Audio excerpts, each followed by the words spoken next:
Okay, guys. The clock is striking 5. So we get to call the meeting to order. Let's see.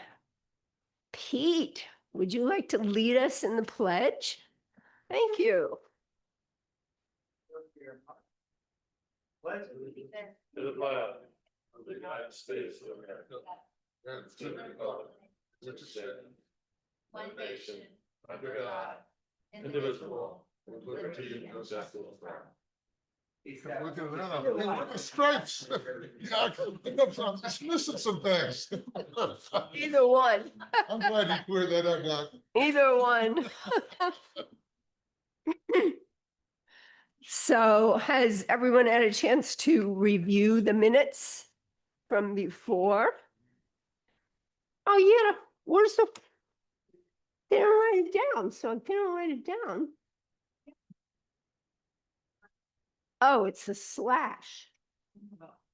It's a good thing you're watching out for me, isn't it? Okay, so Miss Alicia, would you call the roll for us? Okay, we have Carolyn Whiteman, I'm here. we have Ted Benbow, Shannon Carey, Here. Alina Davis, Here. Natasha Early. Here. David Epstein is not, Christy Hughes on Zoom, I'm here. right, Joseph Janak, Richard Russell, Here. and John Weir. Great. Good job, everyone. It's nice to have active participation from our volunteer communities. So let's do approval of the minutes from the last meeting, and I have a couple of things I wanted to start with. So has everyone had a chance to review the minutes? If Alina's reviewed them and they're okay with her, then she's our guide. Okay, motion to adopt. Okay. Objections? All right, we review the minutes. Approve. And I would like to start with two things. First of all, I want to acknowledge the fact that this lighthouse right here belongs to Friends of the Pool. And you know that started right here at the pool? The whole idea that the lighthouse was being surplused by the whoever it was, Department of Interior, whatever, we don't need lighthouses anymore, going to get rid of them, somebody go take care of them. And we know how important this lighthouse is to all of us in our community. And so who decides that they're going to do something about this lighthouse but Friends of the Pool, which is our master swimmers that started right back here. And they said, well, shucks, somebody better take care of this. It's only several $1 million in a community project. What the heck? And so Rob Dixon and that crew put together a proposal. It's about that fat and sent it into the Department of Interior and started before that, did the swim for Alligator Lighthouse. And it was what, 2 years ago, 3 years ago? 2 years ago? 3 days before the swim, they were granted ownership of the lighthouse. And the reason I bring that up is they did their third major event that they did this past weekend out on the private island looking out at the lighthouse, and on one of those beautiful, spectacular fall Keys weekends when the sun is there and just a beautiful event. And I just think it's nice for us to be aware of that this is absolutely a community project. And obviously there's bunches of money and permits and all the rest of that, but it's really nice to have something that has no, people against it or people for it. It's like the lighthouse is part of our community. And so I just wanted to start with that as an acknowledgement for us, for our community, and for Rob and the whole team of people that put the event together, but that's a continuing project. So second thing is I would like for Maria and Annie to come up here, please, right here. I would like for you guys to come up here, right here. And we don't have an official photographer because we did that before, and we don't have the beautiful awards. But at the last village council meeting, the village acknowledged some of the employees who have been with the village long enough and with such consistency. And these are two of these guys. So Annie has been with the village for 20 years and Maria for 25. So I would just want to give you guys a special acknowledgement, make sure that we know about that. You know, behind the scenes team, we know that we've got the experience and the wisdom that goes really back to the beginning of the park, and that they've got everybody's best interest in mind with a lot of heritage. So congratulations to you guys. Yeah, excellent. So, let's check and see, are there any emergency agenda additions or deletions? And if not, is there some public comment? And what I'd like to request is if there's public comment on items that are specifically on the agenda, we'll make sure those are handled during those times. But if there are other items of public comment, this is an opportunity for them. And so, great.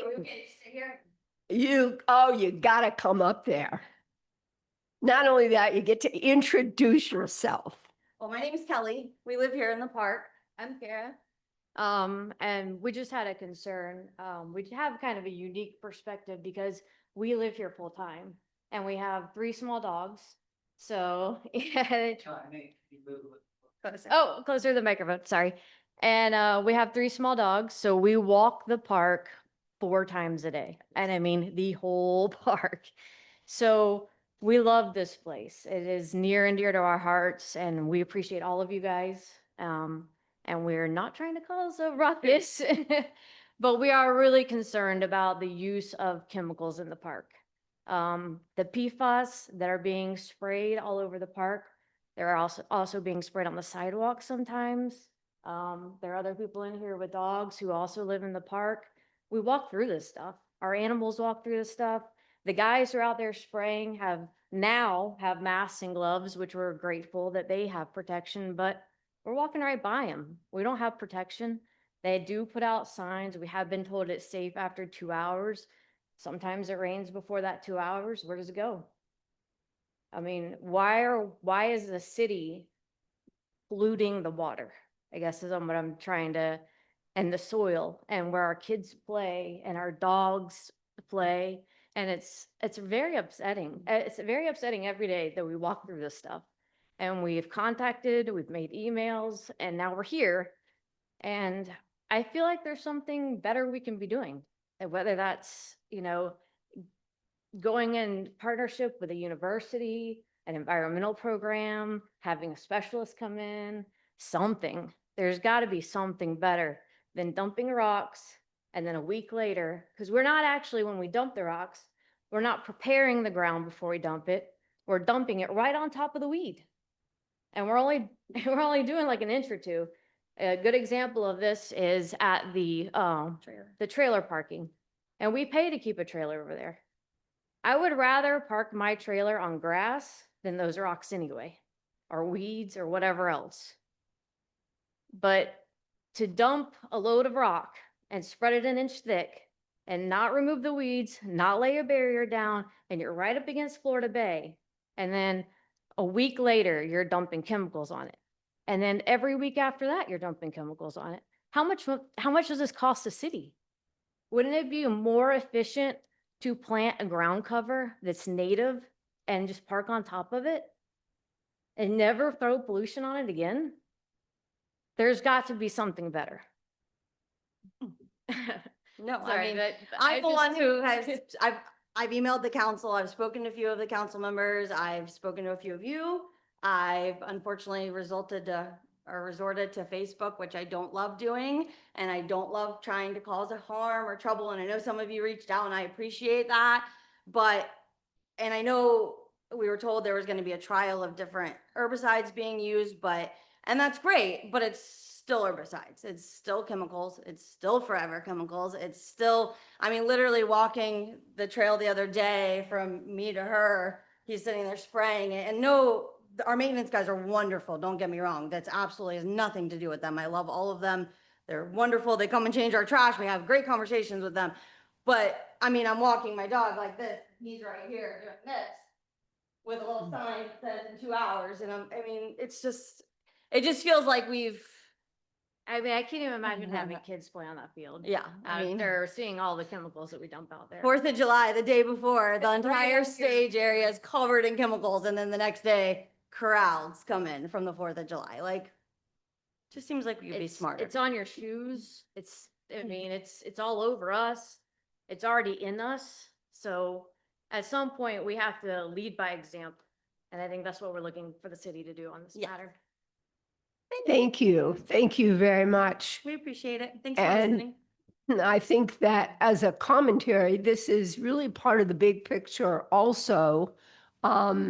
Certainly of conversations about what kind of grass or cover do we have? Because that is one of the considerations about the conversations about turf versus grass, because grass does require the maintenance and all the rest of that. So thank you for bringing that up. I just want to And- point out though, maintenance does not require chemicals. It doesn't. We can do this naturally. I mean, it's been proven in other parks. We can do this naturally. So I mean, I don't know if we need to form a partnership with somebody or go look at the parks that are already doing this and see what we can learn from those people. But this is not new. This is just, we can make this better. We can fix it. Thank you. Thank you. Thank you. Are there any other public comment? If not, no public comment? Yes, please.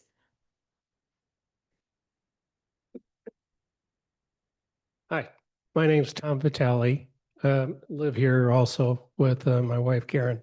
And about this issue, I don't know, recently we've seen dead squirrels, some dead birds. We've had 2 dogs. Living here, we've had 2 dogs, and one was only 4 years old, die of hemangiosarcomas. They put the chemicals, it's not so much a turf problem, it's more the rock problem and just spreading it on the rocks. Today I was walking our dog around the park and noticed at the beach side in the parking area where you have families and children, small children, bare feet, walking out to their cars, it's the toxic blue stuff sprayed all over the rocks there. You know, I looked it up, and toxic chemicals shouldn't be used in the parks. They can be used, herbicides can be used, but under strict supervision and permission by the management with protection of those who use the park. And somehow I don't see this. You said you saw signs, but the first time I saw signs was about a week ago. They put some signs up and said, stay away, but that's what, they spread some pesticides, I think, at the amphitheater. It's just, there's a real fear. We have children, we have pets, and I know of 3 dogs have died of the same type of cancer here. And they were young. So we live here, we live amongst this stuff. And that's what our concern is. And we see the blue toxic stuff come out repeatedly, and it's just a concern. That's all I had to say. Thank you. Thank you. Thank you very much. Sir, excuse me, curious, I'd like to comment on what you mentioned.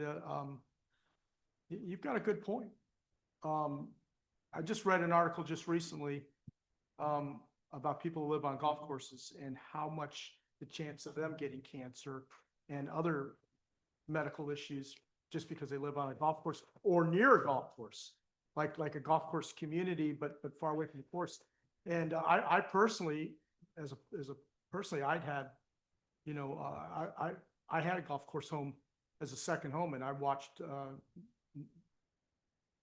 the woman I was married to get stage 4 cancer and the dog at the same time.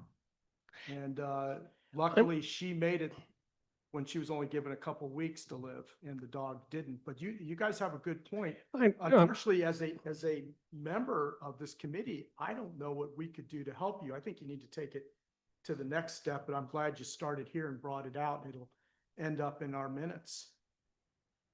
Yeah, thank you. Now, just one other comment. I'm a physician and retired physician.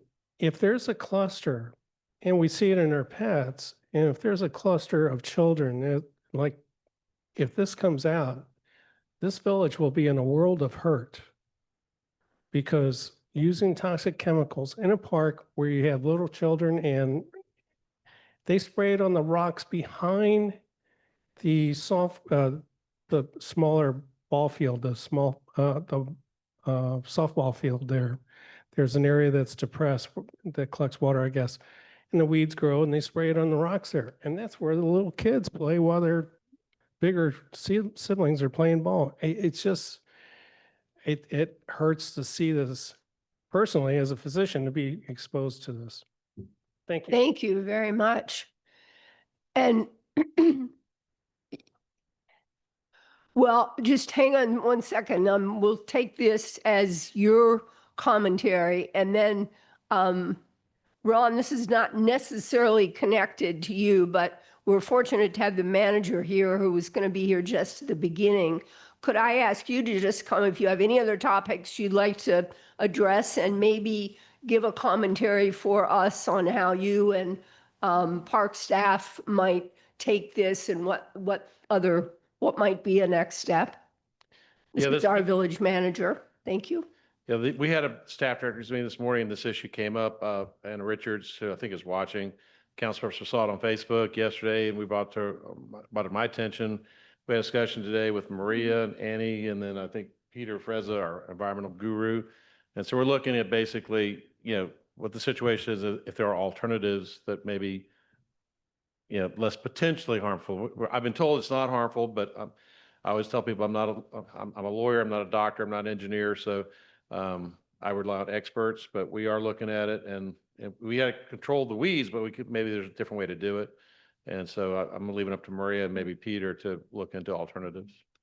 Great. So the main thing is that I think am I speaking okay for the committee in saying that we hear your request and bringing up the topic, and we've now got 3 key players involved, so we will make sure it becomes a part of our report to council, and then we'll see what steps may be on the agenda. Is that fair for everybody? Yeah, and Anna Richards told me she's watching by Zoom, and the mayor said she was trying to Zoom in too. So we've also got a couple council people who are actually watching and heard the remarks. Just to make a few points here, Kelly and Carol, they did send us an email back in the summer months and let us know their concerns. And at that point, we did look into other more environmentally friendly products, and we did change. So that was, thank you for, putting that out there. And right now we're currently using better products, more environmentally sensitive products. And the blue that they're talking about is a blue dye indicator. So basically when the maintenance guys spray for weed control, that's what it is. It's a colored dye, and it's a food coloring. So it's a food coloring product. So we did change that product, and this product is much better than what we were using before. And then we also did change our herbicide that we're using. And it's also a better environmentally sensitive product that we're using. The label states that it's safe for pets, children, and marine life if it's used properly. And one of our maintenance guys, Rudy, he is a certified, he got his certification in spraying for chemicals. So he is certified, and we have his license on hand. So we are doing our best to kind of move forward to, using more safer products. So I think we're taking steps there. Are there other, applications that we could use? We could look into that. I have spoken to Peter Fraser, who's our environmental, person, and we have been talking about different applications, but again, we're in the beginning stages of that. Great. Well, thanks to all of you for bringing this up. And I think that this is related to an even more current conversation, which is how do we cover the ball fields and the soccer fields and everything else? And what are the entangling conversations about that in terms of upkeep of whatever the grass cover or the ground cover is? So thank you very much. And we will, we've heard you now, and it's our responsibility to make sure it comes forward to some next steps. So thank you. And any suggestions anyone has, that's, we're very open to it. That certainly should be a standing part of our community, is to be watching out for the environmental impact of anything that we do. So thank you. Carolyn, may I ask a question? It's Christy. Maria, could you tell us what was the old chemical, and then what is the newer chemical that you found to be better for everybody? I don't have the name of the old chemical. Okay. Yeah, currently we are using, it's an IKES product, IKES. It's a spray pattern indicator. And then for that would be the dye, right? it's a dye. And for the herbicide, it's Axe, AXXE, broad spectrum herbicide. And that's the one that you're using now. Yeah. Okay, thank you. If you Google that, the first thing that comes up is the toxic fish and aquatic, the Axe broad spectrum herbicide is toxic fish and aquatic invertebrates. Is not safe for use in or around the ocean or any other body of water. Product label explicitly states strict precautions to avoid aquatic contamination. And again, this comes back to the parking area for the boat trailers. Could you come That's up very and read that up here at the podium so we get it on the record? People on TV. But is that the old stuff? No, this is the current stuff. Current stuff. The new stuff. Yeah, the current stuff, if you Google the current stuff, the Axe broad spectrum herbicide, it says it's toxic to fish, aquatic invertebrates, and is not safe for use in or around the ocean or any other body of water. The product label explicitly states strict precautions to avoid aquatic contamination. And again, the area of concern is the area underneath the boat trailer parking that is feet from the water. That again, they're not preparing the surface, they're dumping rocks about an inch thick right on top of the currently growing weeds. So next week, the weeds are gonna shoot up, blue dye goes on. We just watched the first section of that took about a week, and they were already spraying it with blue. So we're too close to the water to be spraying this stuff. These are forever chemicals. We can't get it out of the water. Once it's in, it's in. If you guys Thank research you. any chemicals like, with the cancer. and stuff, Why do we have to use chemicals? Well, no, I'm saying you're giving us some data, and I'm not going against you here, but like, for instance, at the Cancer Institute, they say, get the stuff away from your house. You have people that, have cancer issues, and they would say things like spraying with a high-grade vinegar mixed with Epsom salts and Dawn detergent, and that kills weeds and things like that. I was just curious if you knew of that as well. Yeah, but I mean, why can't we use native plants? Like when we had a house, we put in a pool here, and the hoops that we had to jump through for the city and the native plants and this, we had to plant a tree. Our yard was like the size of a postage stamp already. And we had to dig a ditch. So we had to do all kinds of crazy stuff. I don't see any of the city doing any of that. Well, thank you very much. I think that this is a valid topic.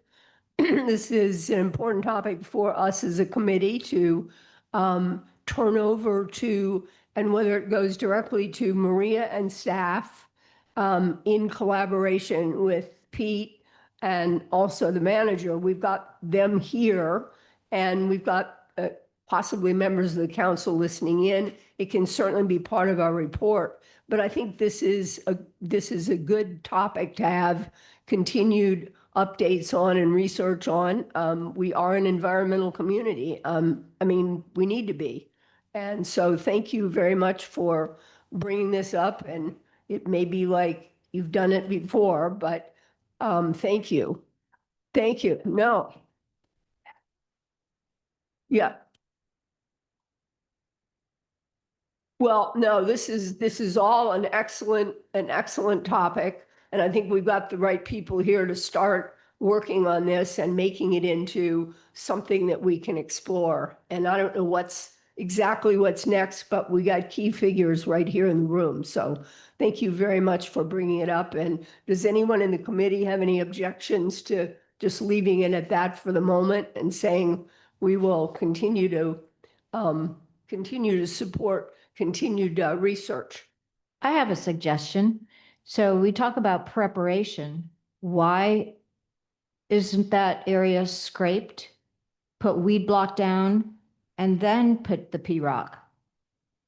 You know, it seems like it would be very reasonable to start there because that weed block does keep the weeds down. I think all of those are great conversations, and I think they're probably beyond our, I don't want to say our skill set, but let's turn it over to the guys who can do the homework and ask that they will come back and give us a report at the next committee meeting, and we will make sure that this comes up as an ongoing topic so we get continued information. And ladies, I would show up at the next village council meeting. Yep. When is it? December 9th. Great, thank you. So Ron, was there anything else that you would like to add or contribute? We're very honored to have you here. Thank you. All right, glad to have you here. All right, is there any other public comment? Okay, if not, then let's move on to our first official topic, and that has to do with Green Turtle. Thank you all very much. This has to do with Green Turtle Hammock. And Maria, do you want to do the introduction or do we bring Peter up? Well, we can bring Peter up and okay. Emily. All right.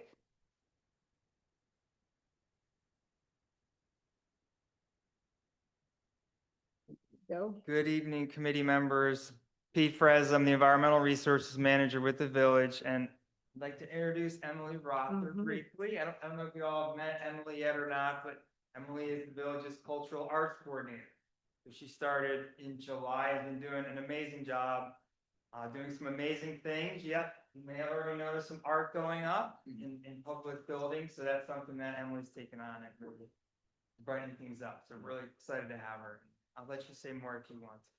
I'm going to start this off again. Let me move a little closer. But thanks again. I look back at my notes and the first time I came and presented on the Green Turtle Hammock and the project we were doing there was April of 2021. So that's when we kind of had this vision of what we were going to do there. We needed to do something. The waterfront there was kind of dilapidated. We had an old 1950s residential home there that was falling apart and useless.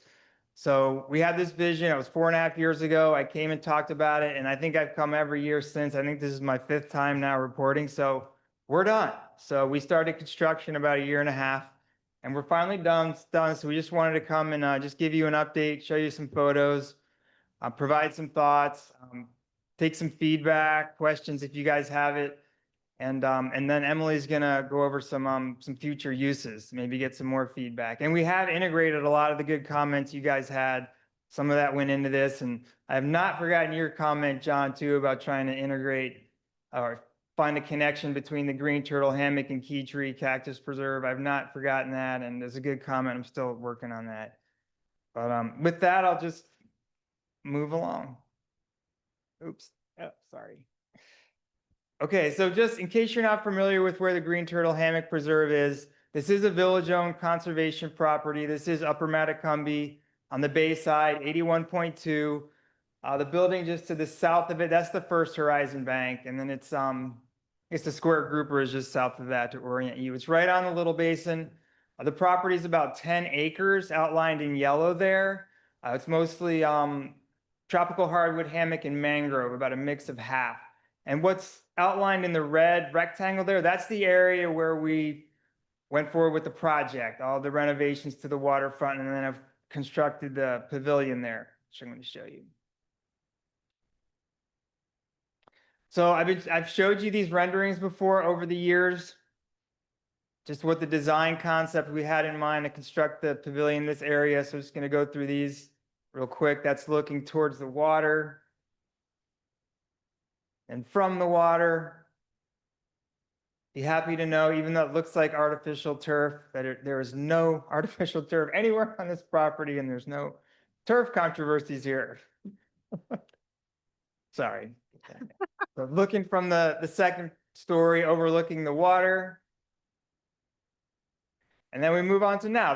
Photos were only taken 3 weeks ago with a finished pavilion. So it turned out great. Native Construction did the job for us. So a local contractor, really happy with the results. And they constructed it exactly to the design specs. Permits are closed out. We have a certificate of occupancy, and yeah, we just opened about 2 weeks ago. So it is open to the public now. So that's looking from the water back towards the pavilion. So you're looking at the back of it there. And that's the side. This is the second level is fully handicap accessible. That's a wheelchair ramp right there. And that is on the second story overlooking the water. So we do have a nice scene overlooking Florida Bay. There's 2 bathrooms there too. See. And then the kayak landing. We did really a lot of work on the waterfront. We solidified the shorelines, added a lot of riprap, built a dock, this walkway, and then again, a handicap accessible kayak launch, which has been working great. We know a lot of folks have been using it. We used it, and yeah, we're really happy with the results. Okay, and with that, I'm going to turn it over to Emily, go over some of the future use. Sure. So I'm actually based out of the Green Turtle Hammock Nature Preserve. My office is in the Russell Cottage, so Pete's handed over to me a lot of the future planning for uses of the property.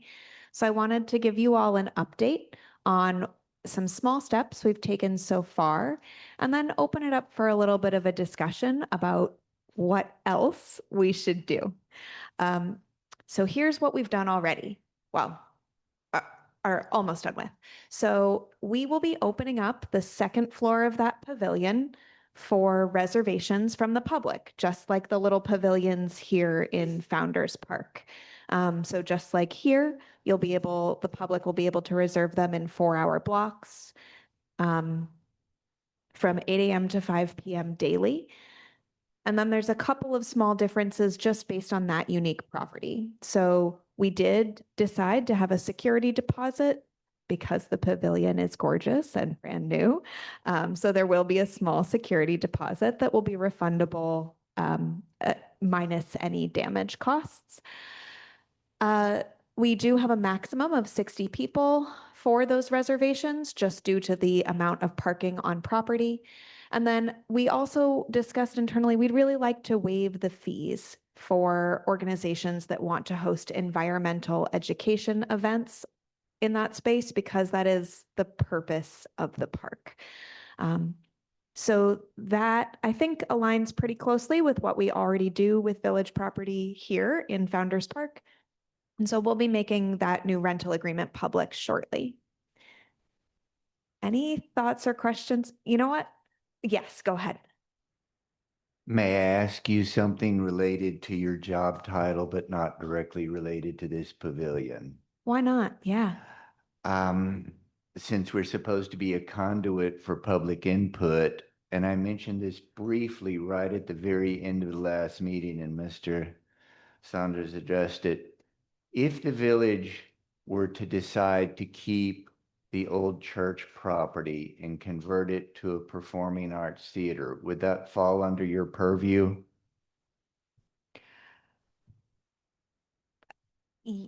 Yes and no. I mean, I'm not in charge of building renovations. Please don't put me in charge. I of realized it. recommendations. So here, I can, okay. yeah. The building itself would not, I think what you're saying is if that happened, that she would be in charge of booking programs. She would be in charge of the program, not the actual building. The building's a Right, capital I asset. meant program. What I was leading up to is a member of the community before last month's meeting. Would it be possible for you in your position to reach out to local groups and see if there were enough groups interested in booking the old church, if it were converted and kept, that it could be a break even, at least a break even proposition for the village?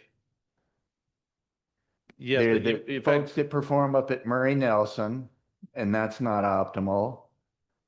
Coral Shore students, smaller musical performances that aren't the size of ice here at the park, or maybe even local sponsorships. Love you just, Florida Keys Brewing presents with their name out front, John Doe Acoustic Trio in the let me stop you there because the first step would be getting that building in usable shape. I've already been approached by many groups that want to use it. The problem is that we have to make sure the building is acceptable. We had a structural analysis done. The building's in decent shape. We've done some roof repairs. The question is for our council, not for me, whether they want to keep it or sell it. We've had that discussion in open meetings. You mentioned last meeting, I was going to talk to you because you mentioned you had a wealthy person that's willing to put money into something over here. I've mentioned that I was at the benefit for the Alligator, and there are several people there that probably could afford to put their name on a building. So if we have somebody that will step up and help us with the repairs to the building or renovations, then we could get to the programming. But we really can't put anything there right now because it's not really suitable for public. We need to have fire systems. We have to have some things to make it open to the public. Once it's open to the public, there's all kinds of possibilities. The problem I'm having is getting the building, it's not in the budget. We have no budgeted money at this point to improve the current church. Until that's done, all the other thing about programming. So the programmer would be under, getting back to your original question, I would assume that if it was a performing arts center, that Emily would be assisting with whatever goes in there. But to get it to that condition is not under her, it's basically under me, and we don't have the funding right now. If you have some people that are willing to step up to the plate and come talk to us about significant expenditures and getting that building in a condition to have that, we're open to it. But at this point, the village council hasn't given direction either way. They pretty much, it's kind of on hold right now. Thank you, both of you. And I have a do question for appreciate the Emily. question No. and Go ahead, yeah. Just to say, I think your point about a community survey, are there groups that would be interested in the village having a public theater space is a really good one, well noted. And part of my job description is to create a cultural plan for the village. And I'm not here to plan in a vacuum. I'm here to ask questions and find out what the village might need.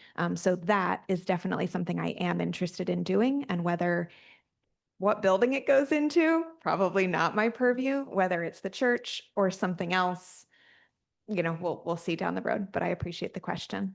Yeah. Hey, Emily, I'm Natasha. I have a question regarding using the new space as far as an environmental education activity. There was a Yes. school field trip there. Can you provide the education for the field trip group, or is that something that group would use within the property? That's a great question.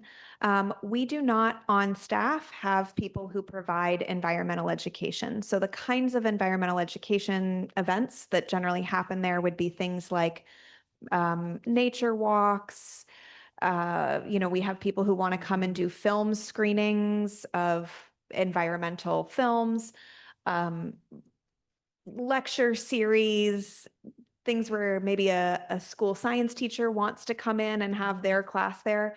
But no, the village does not provide the teacher. That's something that the group making the reservation would bring. Okay, But we do love those. Okay, that was a great segue sort of back into this green turtle hammock space. So you rock, Frank. If you could bring that back up. I've given my update. I would like to take maybe 5 minutes to have sort of an open discussion where I would love to hear your thoughts on what else we might do with that space. We have received requests from folks for larger groups of people, 100 people, 120 people, to rent the space. And we've also received requests for after hours events. Right now, the property is only staffed till 5 p.m. And so to have an after hours event, we'd have to bring people in and open it up. And it requires a lift. What considerations do you have for us as we think about whether or not we may in the future expand to other kinds of events? Right now, we're capping it to the things bulleted in that top section. Where else might we go? And should we? Emily, can I just ask a question? Originally, as I recall, Green Turtle Hammock was preserved in some sort of a conservation foundation thing. What is the status of that, Pete? It is a conservation property. So the park is a park and it is zoned as a conservation property. And so is there any control there of the uses of that property with, large events coming in or something? I think that's a good consideration.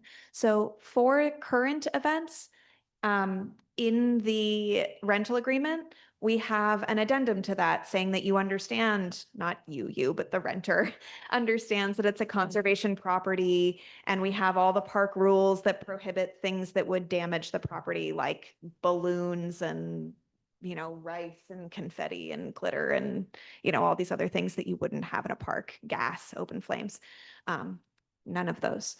And so those rules would apply also to any other event on that property. It needs to remain first and foremost a conservation property. But is there space to have a larger event that would not interfere with that conservation mandate? Possibly, as long as it's specific types of events, probably not firework vendor shows, but other things maybe. Thoughts? Yeah, I would be open to that, and as long as it aligned with whatever your mission is and the mission of the village as well, if it was like Moat Marine bringing, the thing they have coming up at Bud and Mary's, I think the Moat Marine thing there, that way the village is offering them a place to have their platform. But yeah, I think as long as my opinion is as long as the missions align together. What about, for example, a school's sweetheart dance? We've already received an inquiry. Sweetheart dance. A sweetheart dance for a school. That's in Monroe County. Yeah, local school. I was going to suggest if you ever wanted to host a bird watching event there and get some of the local Audubon guides, people who are serious about birding are often willing to spend a lot of money in the community they visit. They would certainly boost the hotel occupancy rate of the hotels down on that end of the island. They would spend money locally. They would go to our local breweries in the evening to talk about their new Life List acquisitions, and that and Key Tree Cactus. You could have a birding event there, have a few vendors set up under the pavilion, and then send people out to see their first heron in a kayak, or to walk down to Key Tree Cactus and see the endangered, etc. Thank you. Good suggestion. Florida Bay Forever is currently hosting bird walks on that property, but I like your suggestions for ways that could expand in the future. Just one other thought. Sorry, I feel like I'm domineering this part, but as far as the outside things, I think it's something you could consider having in the addendum is they had to hire an off-duty, police officer that was there during the time that they had to pay for. Okay. Well, what I'm hearing is you're excited and potential for future expansion. I'm not hearing wild no's, but definitely direction to continue to bring it back to the conservation goal of that property.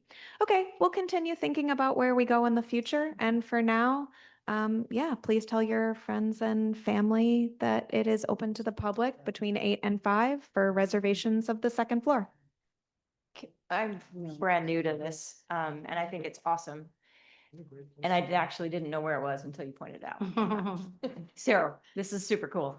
If we just want to go, we could just go, Yeah. right? Between 8 and 5, and you can walk around, you can launch a paddleboard, you can. Yes, It's an equal Okay. property. I went and checked it out. it's so beautiful. Okay. It is. Yeah. Like- Kayak launch is free and all this Right. sort of rental stuff is only the second floor. So all of the rest of the property will remain open to the public, even if the second floor is reserved for a private thing, because it is a park. Peter, I was just curious. I noticed when I was down there a few months back when the construction was still going on, that there were people coming in their dinghies and tying up there. And is that something that is being allowed, something you're addressing? I didn't know what was going on with that. Sure. So that's a good question, and we are addressing that. We're aware of it. So if it's during hours that the park is open, we're allowing the dinghies to come in, tie up, as long as they're not tied up to the kayak launch, they could tie up to the dock, do whatever they want. There's nothing wrong with that. We have had issues with the liveaboard folks coming in after hours, using the water, using the electricity. So we have dealt with that. The Monroe County Sheriff Office knows about it. We've posted their signs there, and they are now actively patrolling it. We have had some issues with them coming in during the hours it was open and using the power, using the water, plugging in things and leaving. So we've addressed that as well. If they're using the electricity or water, they have to be there. They can't plug things in and leave. So we know it's going to be an ongoing issue because it's very tempting. That's the closest public place now for the liveaboard folks to come in, but we're trying to deal with it the best we can, and the sheriff's office knows about it. So we'll see how it goes, and we may have to modify the way we manage it too, but we'll do what we can. That's a good point. And what I was gonna add to it, to best of my recollection, that was a grant acquisition with a lot of real strict ecological parameters. I know that we leased it at one time to Jim Jacoby, and there were a couple of violations that sort of got us in hot water. That, you know, that lease was broken, and we sent them a different direction and so forth, but just probably should have heightened awareness of exactly what those restrictions are, because they were much more significant than I was part of that, connecting the dots there, and they were much more restrictive than I would have imagined. So Yeah. just for Thank you. We do have the restrictions, the management plan for that property, and we're in touch with the granting organization. They're really supportive, right? It is a conservation property first, and so we are prioritizing that. They also recognize that making a property sustainable is about generating maybe some income from the property that you can then reinvest in the property, because a conservation property does require funding to keep it up. And so they really love this idea because they want us to reinvest in the Green Turtle Hammock Nature Preserve. Thank you for raising that. I should have proactively said that. Thank you. I wanted the question out of ignorance, which, you know, seems to be boundless for me, but that opening in the mangroves, Peter, how wide is that? I was just coming into the basin. Yeah, there's a. It's about 12 feet. Okay. 12 feet. I was trying to figure what could get in and get out of there. I won't bring my trap boat in. I was just checking to see. Yeah, I mean, you could bring a, fairly large center console boat in there. You're limited by draft coming in from the little basin more than anything. It's pretty shallow. Yeah. Two kayaks next to each other. Yeah. All right. Should I?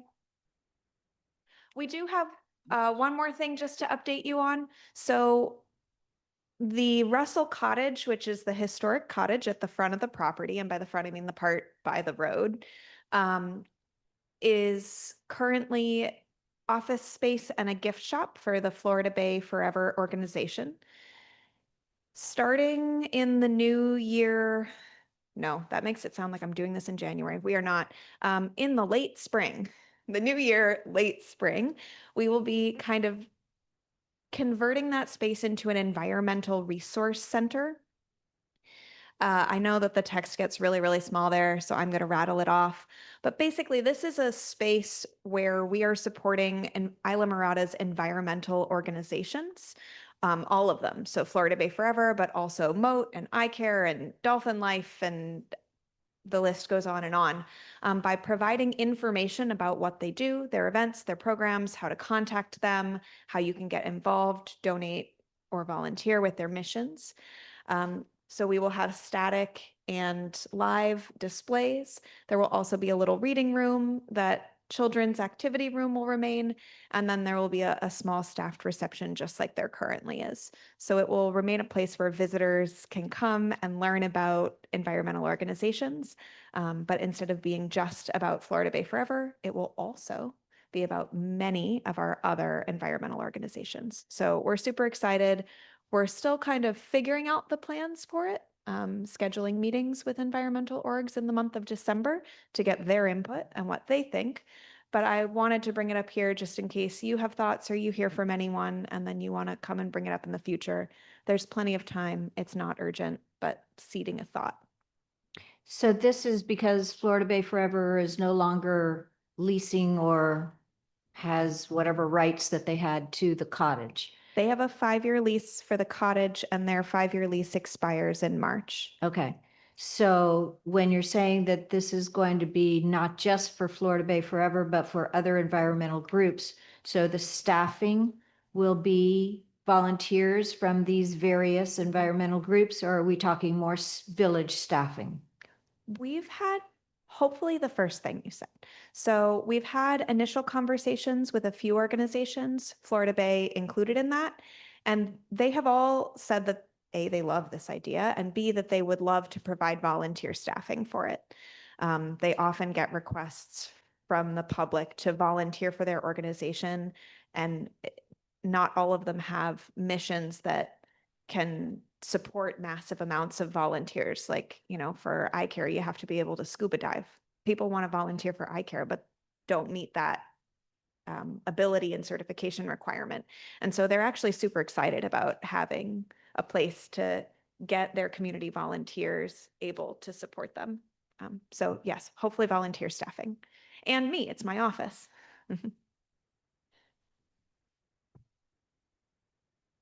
Yeah, John. Rich, are there naming rights for the cottage, kind of like NFL stadiums? So what you're saying is you'll let them keep it, the Russell Cottage, if it forks over some money. Thank you very much for your time. Anything else, Peter? Thank you. Thank you. Thank you.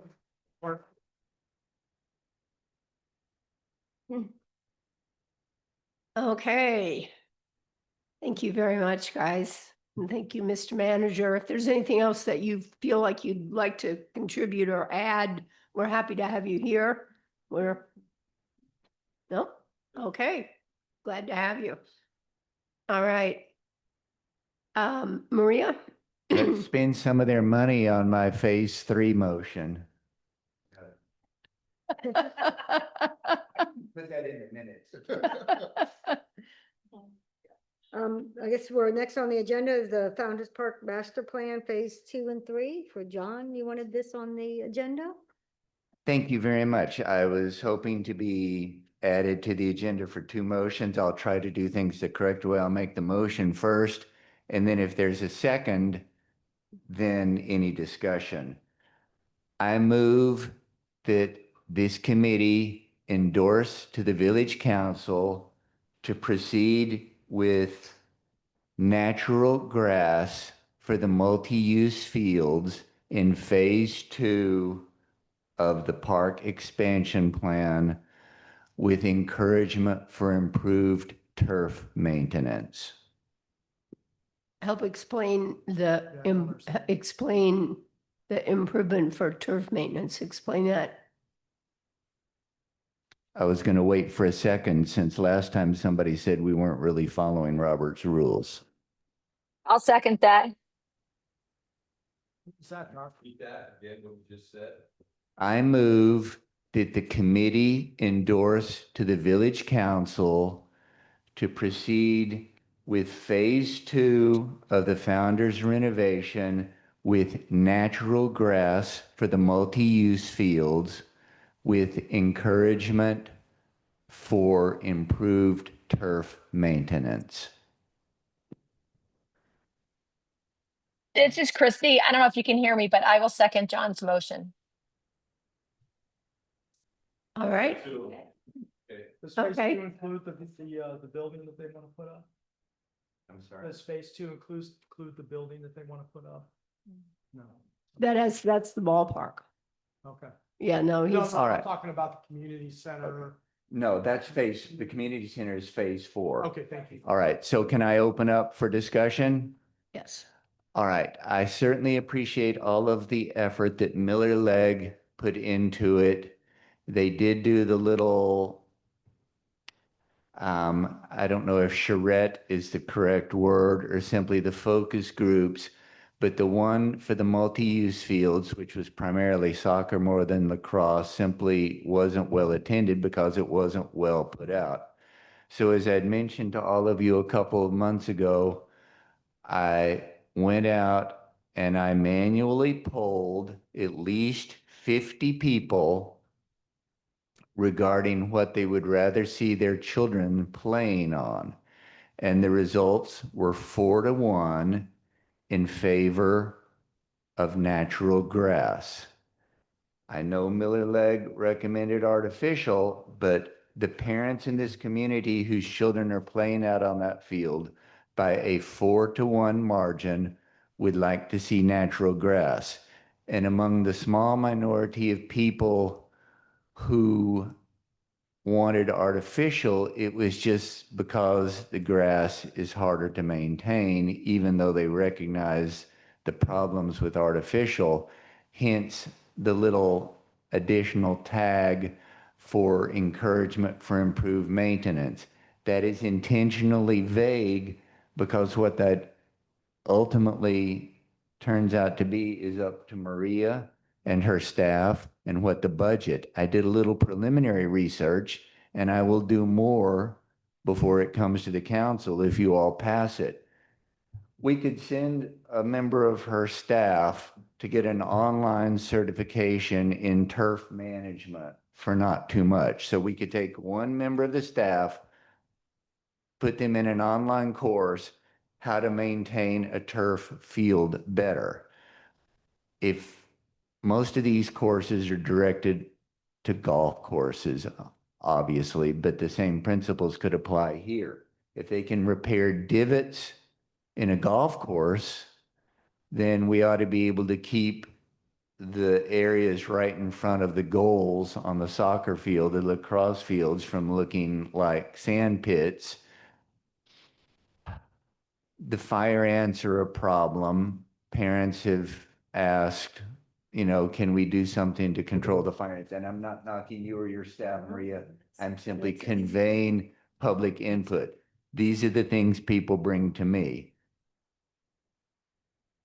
Again, I don't even want to touch or say the word about that stuff on the other side of it, but for field sports, there will be fewer injuries with grass. And for field sports, artificial gets much, much hotter. So the children would have less heat-related stress. That, coupled with public sentiment, is my rationale for wanting to keep these fields natural grass, and it will save the village $1 million annualized over 10 years. You want to elaborate on the financial, what you're saying, save the village, just explain Yes, I that. asked Maria several months ago, and you said that you were given not a quote, an unofficial estimate that it would cost $1 million to put artificial turf across our multi-use fields, the entire expanse of our multi-use fields. And when I talked to the artificial turf fellow, he said the lifespan would be anywhere from 8 to 12 years, probably in our environment on the shorter end. So $1 million annualized over 10 years, that's $100,000 a year for the artificial turf. I feel like we can do a fair amount of natural grass maintenance and still come out ahead for the village. Thanks, John. Comments? Well, there is a motion on the floor. We call the question? I think it's very interesting, the point you bring up, John, that it is hotter for the field sports. How does the artificial turf know if it's field or baseball? It doesn't. That's my own personal feeling because the baseball players are on the field half the time and in the dugout half the time. It's not that the turf knows, obviously, as you smile. It's that the risk of heat stress, I believe, is less for baseball than for the fields where they're out there continuously, as opposed to baseball where each inning, half inning, they're sitting in the dugout off the turf. Any other comments? I think what I would say for me, speaking as a member of the committee, I think I'm not yet prepared to make that decision until hearing from some more people that are involved in the sport. I think one of the important things about baseball is how very strongly the baseball community reinforced and gave examples for the turf that they had chosen. Because they're the guys that are the experts. There's the guys that play on it. But we're not discussing that. We're discussing what would be used on the soccer field. Right. Right, And the Little League, right. And what I'm Times, saying right? is, I haven't. you know, the heard- smaller baseball field, the softball field is what we're talking about too. It's all, The multi-use fields only was the only thing I mentioned in this motion, beginning at the parking area next to the 3 pickleball courts, running past that multi-use diamond that's used for pickleball, for kickball, all the way up to the edge of the parking and from the pedway to the pedway. That's the only thing I'm referring to in this motion, that it be left natural grass. Do we have vote on recommendation? On recommendation? Someone calls the question. Yep. And a second, vote on it unless there's any more discussion. Yeah. Okay, Okay. Carolyn. I'm going to vote no right now. All right, Ted, Yes. Shannon. Alina, I'm going to vote yes for grass. Natasha, No. Christy, I vote yes. okay, Joe, Yes. Richard, I'm no at this point as well. no, okay, and John. Yes. Okay.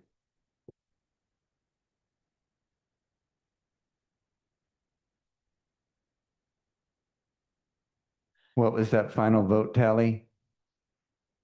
It passes.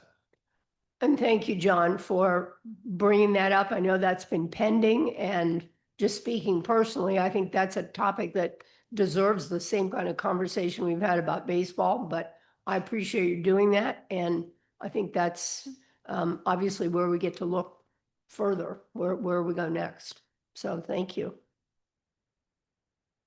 Was there another motion? Yes. My second motion, I move that this committee endorse to the village council to proceed with phase 3 of the park expansion plans. And would you elaborate on which is phase 3? Which would include. Yes, which would include. Phase 3 includes, but is not limited to, moving public works and expanding the hard court surfaces, including an arenasium, to include expanded pickleball courts, basketball courts, and hard volleyball courts. No, no, the Aeronasium is the outdoor space. It's just a large covering. Yeah, like a pavilion. Mhm. Us, yeah. Do we want discussion now that it's been seconded? Okay. This is the checklist that Miller Legg compiled of what everybody wants to see. We remember perhaps that before any of this started and before the previous council even retained Miller Legg services, this all came up because the pickleball community was highly motivated for additional space. We're approaching another winter, another busy season. We still only have 3 pickleball courts. When I walk here in the morning, I already see people starting to stand waiting on courts. I have seen it in the evening too. People are already, it's only November and we're already at maximum usage of our 3 courts. It's obviously not going to happen in time for this season, but it needs to happen sooner or later. Phase 3 is 7 to 10 years down the road. I would like to see it happen before then. The adults, as well as the youth in the community, ought to have more pickleball courts. The youth in the community, plus whatever adults want to, ought to have more basketball courts. Treasure Village uses our 1 basketball court for a certain allotted segment during the day. And Florida Keys, Upper Keys Basketball Little League has an allotted time on that 1 single court that's right over there in the late afternoon. I can tell you that that 1 single little basketball court is heavily utilized and is inadequate to meet the needs of the community. I believe that this would address, I believe that if we get this moving, present it to the village council, that it will check off the greatest number of boxes on this grid soon. It will address the greatest number. Sure, a lot of people were interested in the community center. Well, that's 15 years down the road. That's phase 4. That's going to cost a lot more money. And that will likely meet with some resistance because it would be 2-story. I don't even want to go there, but we can meet the needs of this community if we endorse to the council to proceed with phase 3. And I will now pull out one little ace in the hole. I will not name him yet. I will call him back. But first it has to pass this committee before it goes to the council. When I was polling regarding the soccer fields, one of the gentlemen at the soccer field said, "Oh, if you all decide to do that, I'll pick up the cost of the Aeronasium." I am not lying. I am an honest person. I don't know if he's ever approached you or if you know the person I'm talking about. But if this passes, then I'm going to call him back and say, "Are you serious? Are you still wanting to proceed?" And I realize you might say, "Well, gee, that might affect my vote," but I hope it wouldn't. I hope you will still see that this will be a useful addition to our community. The big question is not, oh, gee, we're going to put in a few more courts. The big question is, where are we going to put public works? Because the last meeting, you heard Ron say, nicely, respectfully, I asked him, can we put public works over there on what's called the hill? That empty space right over there by the administration building. That's what Miller Legg suggested. Ron said, nah, I kind of like the hill. I don't want to put public works there. Pete Frezza said public works, or no, Pete Frezza told me in an email that that area called the hill is probably not suitable for conservation land. I was going to ask him if we could do, in development terms, it's called an offset. We'll make that conservation land. You give us space to put public works somewhere else. I don't think that's going to work. But we need to start it because it has to come out of this committee. And if we don't start, it'll either never happen or another 5 or 10 years will go by and a whole nother generation of children will grow up and move away and never have the advantage of it. And a whole nother generation of pickleballers will grow old. And I would like to see us start the ball rolling. Stuff going. We can keep getting public input. keep getting public Ted, input. could you speak into the microphone, please? I can't hear you. Somebody turned me on, thanks, but, No, you got to get closer. Down. oh, my apologies. Thank you. But, yeah, I agree. You know, when I go to Key Largo Bank of America all the time, at least once a week. And, there's 12 pickleball courts right behind there. Every time I go, they're completely filled. Every time I go play golf at Key Colony Beach, I think there's 10 or 12 down there, always filled. Pickleball's not going away. When I sat in this park committee 25 years ago, everybody was sure we needed a skate park, and it turned out that wasn't as popular because it only took care of a small group of residents, which were mainly young people. The pickleball applies to everybody. I mean, everybody just about can play pickleball, and I see so much use. I mean, you can hear it going on right now in this. But yeah, I think we need to get some of these projects going. Has there been any discussion about the property? Has there been any other discussion about the property that's down in Lower Matt, the former tennis property, about that being a pickleball complex? I haven't heard anything. That's for sale right now. I think it's been for sale Yeah. for a while. As I understand it, it's probably going to go under contract soon. No, the For- combo. This kind of use or something No, else? something else. For something else? Mhm. So it will not probably have recreational use then? Mm-mm. And I also just wanted to quickly share, at PKS, they're starting a PKS paddle team in January for K through 8th graders. They'll have it set up as 2 different divisions, but my point is, I think some of the kids may, start coming to the courts here that are, doing that after-school program, at school. Is there any possibility of grants for construction Sure, of that? yeah. Miller Leg included that. I know you looked at Maria, but I'll give a resounding yes, because I listened to their full proposal and they were very enthusiastic about the prospect of being able to obtain grants from this. Oh, yes, I agree. We can get grant money. But again, like what John said, Public Works needs to find a home before we can really move forward with that type of project. So, I mean, I think the main item is finding, a space for Public Works. And then there was question about how do we delegate the space that might be available? Because as much as we support wanting more pickleball, is that going to be pickleball to the exclusion of basketball, or is that going to? No, we're endorsing the plan which lists the specific. Miller Leg has done the work. All we need to do is say, yes, this is a good idea. Yeah, they provided a conceptual drawing. That is conceptual. We spent all that money for that Right. master plan. Let's start implementing it. Yeah. I mean, we agreed to it. And I agree with John too. Not only does the Montessori school are getting shortcomings on the basketball court, but they send over 18 kids to play pickleball during the day. And they can't play there, so we got to pull out the portable courts to, accommodate the 18 kids. And it's a volunteer thing. They keep wanting to come and play, even on portable courts.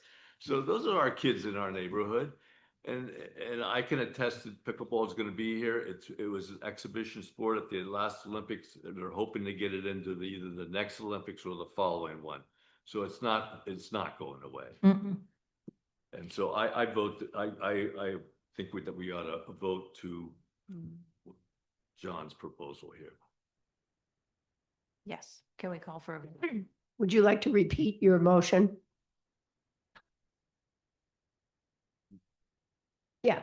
I Thanks, move Alicia. this committee endorse to the village council to proceed with the recommendations in phase 3 of the Miller Leg plan, including but not limited to the expansion of hard court availability and moving public works.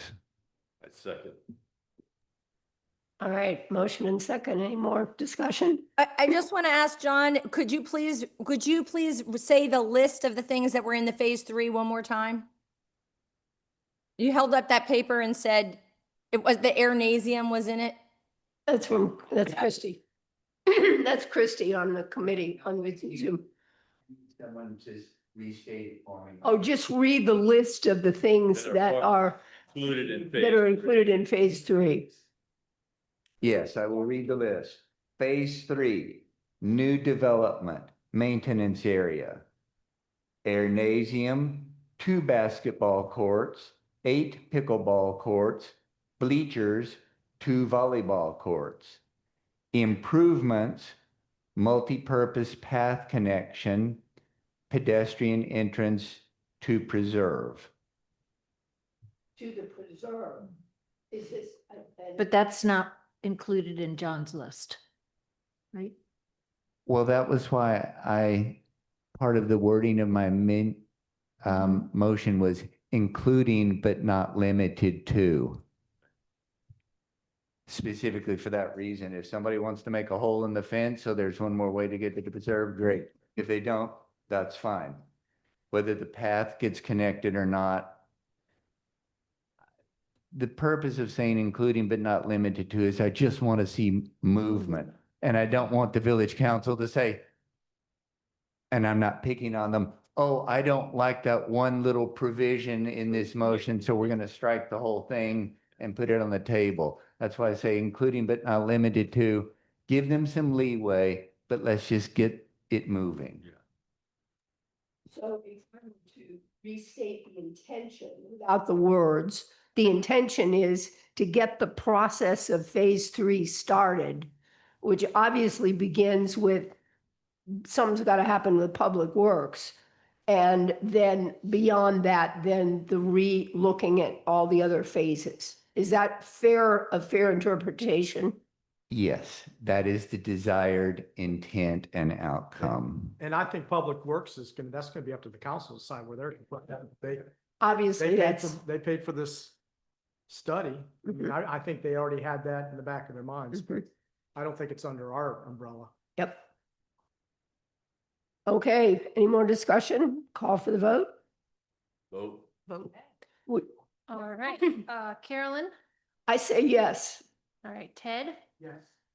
Shannon, Yes. Alina, Yes. Natasha, Yes. Christy, Yes. all right, Joe, Yes. Richard, Yeah, an enthusiastic yes, and a commendation on the crafting of the Yes. the language. I love that. John, you are, yes. Yes. Yes. Language. Excellent. 9-0, it's passed. Bottom line is, let's get something started.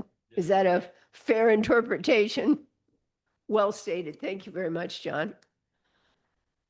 Okay. Next item, staff. We are bringing back to the committee, the recommendation on our fee schedules. So I'm gonna go back to, just give us one moment so we can. So starting. So just a really quick review. We passed this is our rate sheet for resident memberships and non-resident park and pool memberships along with the daily fees. So we passed most of this, but between our last meeting, really kind of around the conversation with the pool closure, we had talked about our window is now closing in. We're closing February 1st. So we talked about a temporary monthly fee. And then after considering that, we thought, well, does it really need to be temporary? We've come up with this number. We think it's fair. So we just wanted to bring that back to you, a monthly membership. So monthly for residents obviously just includes the pool. For non-village residents, it would include, they could do a park only monthly or a park and pool monthlies. Yeah, No. sure. I'm so sorry. Okay, so for our residents, for a youth or senior, 1 month membership would be $30. For an adult, it would be $45. And then for a family of up to 4 members would be $70. Each additional member, actually, that would be the 4 members. And then for our non-resident memberships, for the park only, a youth or senior would be $30. And then for an adult, $45. And then for the family of up to 4 members, $125. And then if they were to include the pool, they want both the park and the pool for that month, it would be $60 for a youth or senior, $90 for an adult, and then for a family up to 4 members, $175.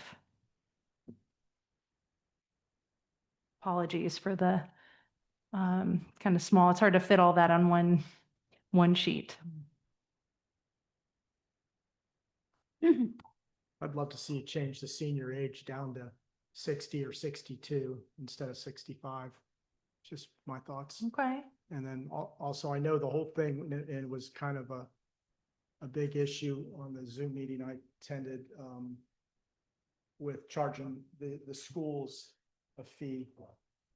I'd rather see the non-resident gate fee go up to cover that versus charging the schools anything to use the pool, but that's just my thought.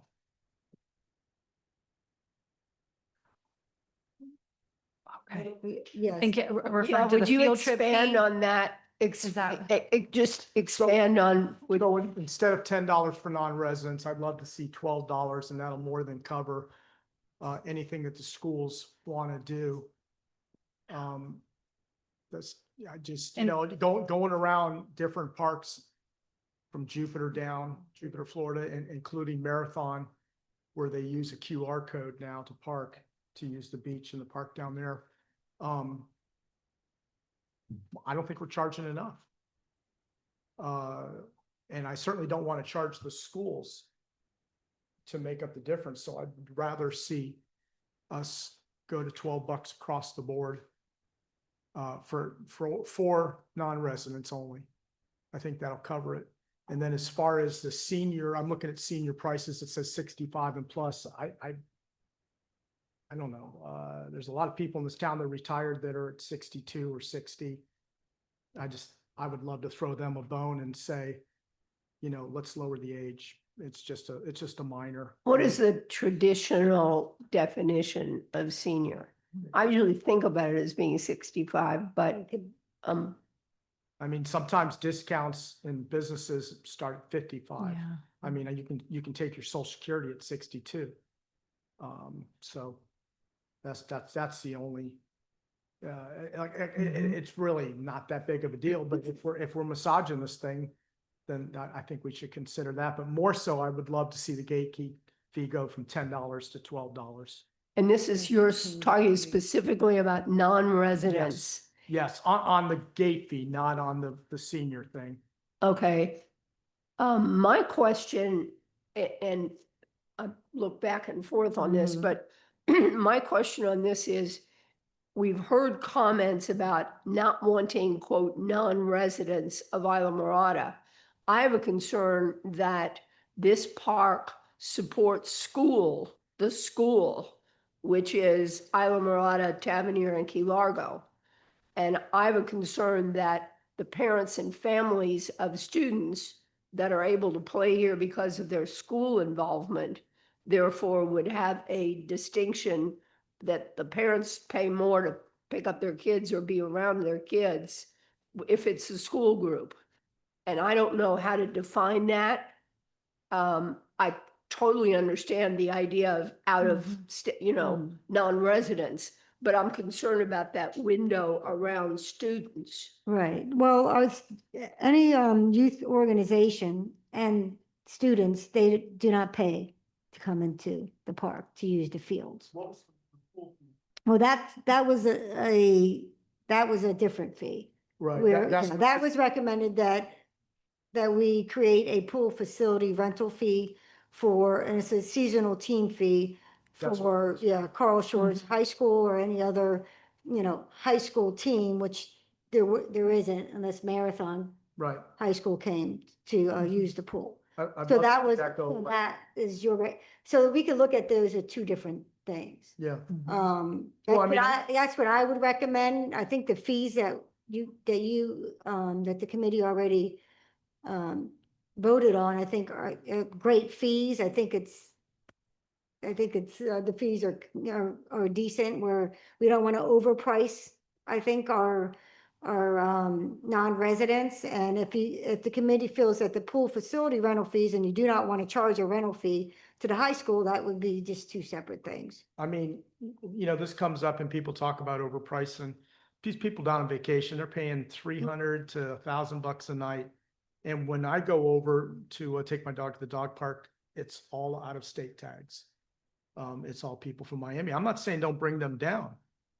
But I don't think another couple bucks is going to run them off based on what I've seen to park in Key West and go to Sunset at Mallory Square based on what I've seen at Marathon. Yeah, and I'm talking about the beach and the dog park, the dog beach and all that behind the high school Marathon. We're not even close. And honestly, it's a better facility. But the committee did vote on charging the hotel guests now. That's So right. we will Right. be increasing, so anyone that's staying in Alameda Hotel or resort or rental home. Airbnb. Or a rental are home. Going to be Right. paying the fees now. I understand. And so if you plan on if you want to raise that non-resident rate, they're going to be paying that as well. I understand. Yeah, so yeah. Well, and I think, Ted, if you go to Mallory Square and you park, you only pay for one car. You can put 10 people in that car. But here we're charging per person. Yes, this is a per person Okay. fee. It It's is per not person. Yeah, Yeah. So Yeah. you're talking about two people coming into the park is, for a non-resident is. It's $20. It'd be $20. Yeah. And then if they want to use the pool, it's an additional $5 each. So Right. a day at the pool for a family is going to be 30, And if they're staying at a $50. hotel, they're going to use the hotel pool.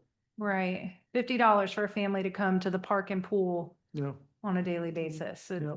I mean, how much does it cost to go to the movies? How much does it cost to go to a ball game? That's $10 probably about. what it $10 is too costs. cheap. Yeah. But that's just my opinion. I just can't see. I can't see. What is the rate for a resident adult to use the pool one time? The new rate, it's currently $3. The Right. new rate would be $5 for an adult. Okay. And then for children age 3 to 17 or seniors 65 and plus is currently $2. It would go up to $3. Okay. And you're asking us to approve the monthly? The monthly, right? Yes. That's what we're. that's what we're Unless you looking want at. to Unless you want- revisit, Okay. Yeah. you know, I just Revisit couldn't all see, the sorry. fees. yeah, it's okay. Right now, that's what we're asking is for you to approve the monthly because we've already discussed the And- fees and you have Mhm. taken a vote on it. But if you want to revisit it, we can. I make a motion to Let's not. approve, Yeah, to approve the month. I'm good with the monthly.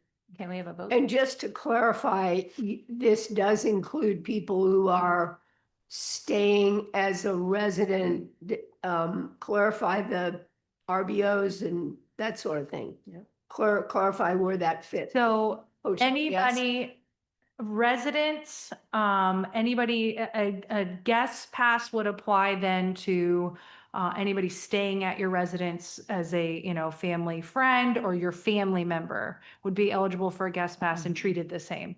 If you are renting here, unless you are renting long-term on an annual basis, then you would pay the non-resident fees. Mhm. Right. And you I would did just say that create- maybe we would get that information. I know they're in the process of vacation rental renewals right now before the end of the year. So maybe get that out when they get their renewal before the end of the year for the vacation license, that it states, if this passes, the passes will not allow you entry into Founder's Park in the future. No, they Right. will be a non-resident. You're Mhm. entitled to use the Because that's facilities different. Right, as a non-resident. right. Regardless of where you're the residence you're staying in, you Yeah. will be you will be considered a non-resident in terms of Yeah. Correct. And you did vote on a Monroe County rate. Right. So So- there will be a different price for Monroe County.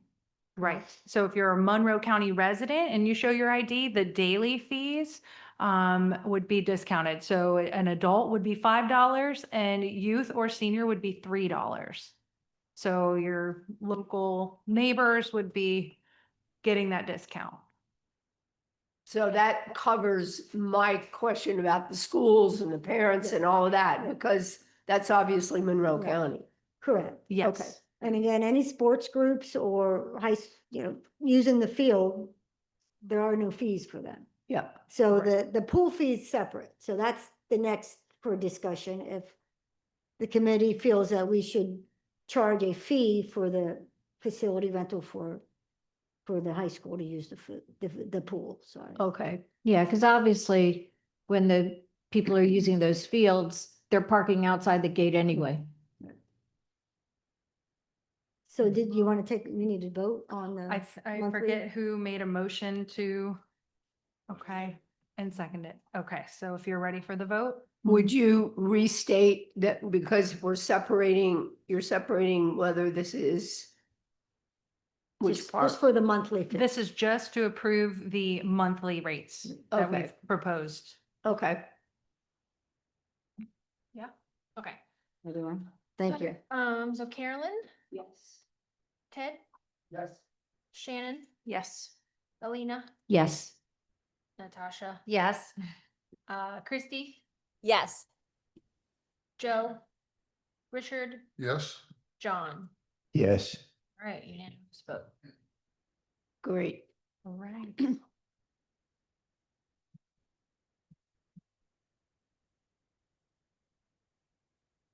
So the next item would, as we were discussing earlier, is the pool facility rental fee for use of the pool facility, and that's the lane lines and the diving well for Carl Shores High School swim meet, or it could be another school, if another school wanted to use the aquatic facility for training and for practices and meets. Also, it includes all the swim meets that they have. You're not talking about colleges coming down. No, You're that is, talking about no, local. yes, correct. The college teams are a different fee.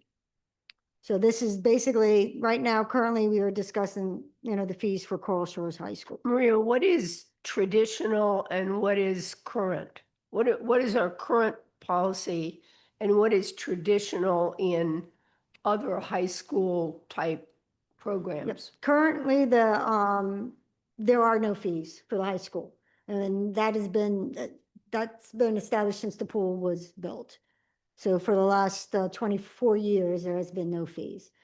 We have done some research on it, and it's very hard to get facts from these other municipalities and high schools to actually find out what the rates are, but through, basic internet searches and so forth, and also talking to the Key West facility, that they are looking at having a fee for use of the aquatic facility.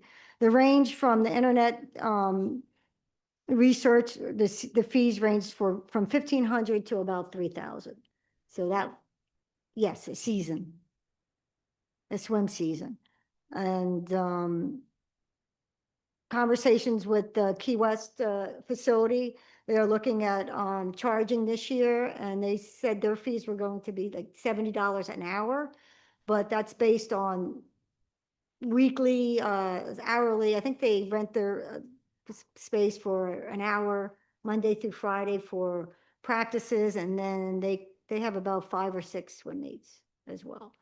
So it's based on the hour versus we're just recommending a flat fee. And just as a question, where would those fees come from? I mean, would they come from, would we expect the school board to pay for them? Would the teams need to fundraise in order to use the pools?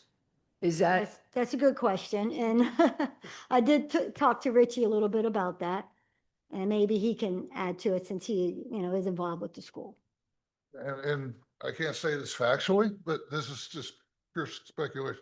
First of all, if Key West gets it, we'll get it. We'll get the funding. But secondly, we have 37 different sports programs at Coral Shores.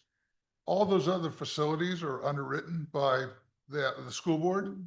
And granted, most of them come from capital improvement monies that are acquired through half-cent sales tax. This would be different than this, but we're talking about putting $6 million over here. We've got renovations that are coming up in the next 5 years. It will probably be in the $15 to $20 million range. Again, out of half-cent sales tax that we voted in through 2035. But having said that, this is such a nominal fee, and I appreciate Ted's sentiments, but at the same time, school board's been getting an incredible facility for nothing. I mean, that doesn't begin to pay the chlorine, for a few weeks. So I think it's the best bargain that they'll have all year long. I will certainly petition them to pick up those costs rather than have it be incurred by Coral Shores Athletics, or most certainly it won't be incurred by the swimmers. I'll pick that up through UKF or something, but I think it's completely in line. And that's my personal feeling. I know that may sound funny coming from my position, but I also paid more than half of what I took home last year in taxes 3 weeks ago. So I want something, I understand that as well. I wasn't expecting that, Richie. I know. In a way, I feel like it's double taxation for the students that live in the village. I mean, if you're for it, then I changed my mind, but I greatly didn't wanna see appreciate that anybody pay for it. consideration. but- Maybe we should have wrapped these fees up with the baseball deal. I don't know. And said, hey, you guys got to cover this and not the students' parents. I But wish we could charge that off to capital improvement somehow or another, Yeah. maybe something that's down the road that, Interesting. but I probably won't open up that can of worms, but I think it's completely reasonable. And thank you for Maria for reaching out and inviting the conversation. May I clarify? You said the swimmers' parents individually will not be responsible for a pro rata share? If it's $3,000, I promise you they won't be, because I co-founded a foundation that will underwrite that. Okay, in because I lieu know of- the number of swimmers he has on the team, and if I do the math, some of those kids would be dropping out if the Right. parents had to pay that much, so. It's a great point, Doc, and let me go ahead, and this is a nice time to inject this. We have programs that have grants from Ocean Reef, also grants from the Upper Keys Foundation, Kids Foundation, that were designed to underwrite the participation fees for any student athlete at Coral Shores that can't, that can't afford it. Which is another way of saying no kid at Coral Shores will be denied the opportunity to play the sport of their choice because of a lack of funding. Thank you very much for that Yes, sir. clarification. No, thank you. And Rich, I think that fits in the category for me of liking to hear from the stakeholders. I want to know, that's where back to the talking about hearing from the baseball players. I want to hear from the baseball players. I want to hear from the school side, because I agree. I don't want the students to be all of a sudden fundraising for the ability to swim for the swim team. So how does this end up then? Is this a motion specifically on the, Yes.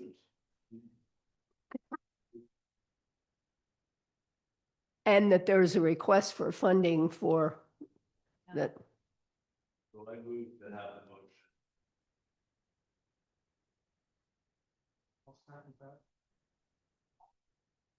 Okay, I moved think and second. My only thought was that 3,000 seems a little high, but I don't know. I mean, to go from 0 to 3,000 is my only thought, but I don't want to be like the one to like vote for less money for this, Yeah. I guess. But You that was have- my initial thought, is like, oh, to go from 0 to 3,000 Yeah. seems like a lot, but Do you have, I know you've done the kind of the market research. For those 10 weeks that the high school swim team is swimming, the percentage increase of use of the pool. And then tied to that, what the maintenance costs and upkeep costs and the lifeguards and the chlorine and all that stuff that adds up to keep it safe for the swimmers, what's extra that's incurred I haven't, we haven't done that math, Okay. that much research on it. Yeah. It's kind of hard to do that. Yeah. Yeah, it's just use. Right, You use a pool. right, Around the state of Florida. yeah. I think 3,000 is probably on the high end and the 1,500 is on the low end. We would Right. probably decide Somewhere in between. But I do think that we should charge. I do think that that pool is a high maintenance situation. Yeah. Well, we got a motion in a second. Yeah, we did, we got a motion, second. Vote on it. Do we have a specific fee that's tied to that motion? Well, That's up to the that, committee. yeah, that is, if we recommended the 3,000, that was just our recommendation, so. You got a second. Right. Who was the second? Me. Okay. Did. Got it. All right. Okay, vote. Carolyn, Yes, based on Richie's Ted, information. No, I like to rely heavily on those people who are a part of the process. And so thank you for that. That's not blaming you. That's representing that's a perspective from someone who's involved in the school. I know we're in the vote, but just so to add to the, I guess to the support of it, it's a matter of public record. Go see what we pay Brightview to keep our football, soccer and lacrosse field up on a monthly basis, or look at the, look at the electrical costs of the gymnasium and so forth. We're getting off real cheap, so. okay, Ted? Shannon, Yes. Alina, Yes. Natasha, Yes. Christy, Yes. Joe, Yes. Richard, Yes. and John. Yes. Okay, unanimous vote.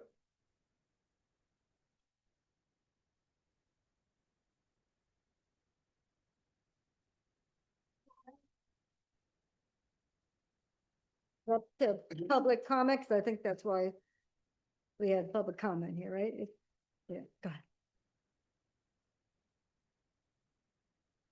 Craig McBay, Plantation Key. I always love being here for the last item on the agenda. It just, I got nothing else to do. This is great. I love it. So. I thought you just liked us. Yeah. So I'm here on behalf of the Islamorada Chamber. I was unanimously volunteered to come here tonight, even though we haven't after hours, to speak just on behalf of the chamber, but also just for some other not-for-profits who use the facility and the events. I spoke last time when you guys talked about this, so I just wanted to kind of reiterate, what all these communities or all these events that go on. Pretty much every dollar that's raised goes right back into our community. So raising the fees too much, it's just hurting, these organizations that already do so much. And I think at the end of the day, there's really not many. So I don't know how much money would really in the grand scheme be raised. I know some of these different fees I'm listening to you guys talk about, there's going to be significant income, which is great. We need that. But I think doing the math for what would be raised on some of these events compared to some other things is very nominal. And I know some of the bigger events that raise gobs of money, they may not even feel any kind of an increase, but some of the smaller ones, we're just scraping by trying to raise enough money to help our reefs, help our oceans, whatever it is, I think anything would be felt a little bit more. So I just wanted to kind of put that back in everybody's minds. I know you've all thought about it a lot already, but I just wanted to be here and just kind of reiterate sort of that stance and those thoughts. And I appreciate all of your time. Thank you. Thank you, Craig. Thanks for being here and enduring. It's called citizen participation.